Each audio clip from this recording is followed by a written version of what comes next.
Hi, I'm Andre Felix Photographer, and today we're going to do the story behind the picture, or should I say another story behind the picture.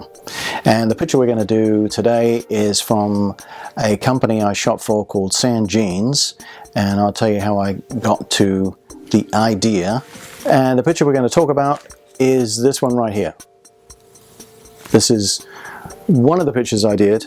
I did 12 variations for 12 different magazines, and this is primarily the one that we're going to talk about today.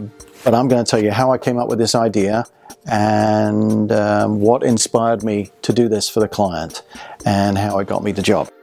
So one day I was shooting some content for a model's website, and I went onto a location in an elevator. And the elevator had all this nice shiny aluminum sides to it and the door and everything. And as I was shooting, I happened to notice that the strobe that I was using was bouncing around off of the aluminum. And I really liked that look, as you can see in this picture right here. So I went back about a week later and used another model and ended up getting the same effect again. So I knew that it was consistently getting the same process with the strobe flashing in there. So I thought, okay, this is a great idea. I'll save this idea until it comes along at the right time. Well, it just so happened I got a call from Sand Jeans, and they were interested in me shooting a series of pictures for them for 12 different publications. So I presented this idea to them of the reflective surface with the girl in the jeans on, so that you could see the front part of the jeans and the back side of the jeans all at the same time whilst we were shooting this. And they really liked this idea of seeing the front and the back at the same time. And then of course this wave of light, this flash that you can see in the photographs here of the strobe going off. Well, the way I did this was I set up the silver cards to look like the inside, obviously, of a room, to kind of emulate what I was getting in the elevator.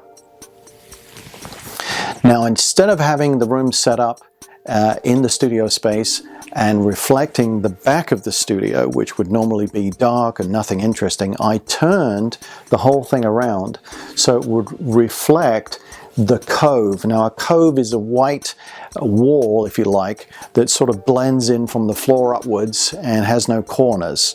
And so what it did then was it just made me a nice complete grey look over the whole of the image with its reflections. Now, I lit the back of the wall with a couple of strobes, and the strobe that I was using was a ring light, and it just popped off just like the flash did in the elevator and gave this super whoosh into the reflective surface of the silver cards. They loved this idea. I went and did it, published in 12 different magazines. Variations, as I said before. And there was an ad agency that was after the job at the time out of New York, and of course I got the job because they loved my idea. So it just goes to show that obviously if you're a thinking photographer and you have some great ideas, that you can beat some of these ad agencies with some of these whiz people who think that they know more about it than you do. Now, if you like what you heard today, you can go over to my website and you can download my book, Tips and Tricks, and in there I actually have all the setup for what I did for Sand Jeans. You can see a diagram, you can see the photo, and gives you little tips and tricks on how I went about doing it. And you can download that, see it on your computer, your iPad, your tablet, whatever you like. And you can use that idea for inspiration, or even just use it for a client if you like. But anyways, I hope you enjoyed listening and seeing what you saw today. If you did, please subscribe. And all I can say is thanks a lot, and bye for now.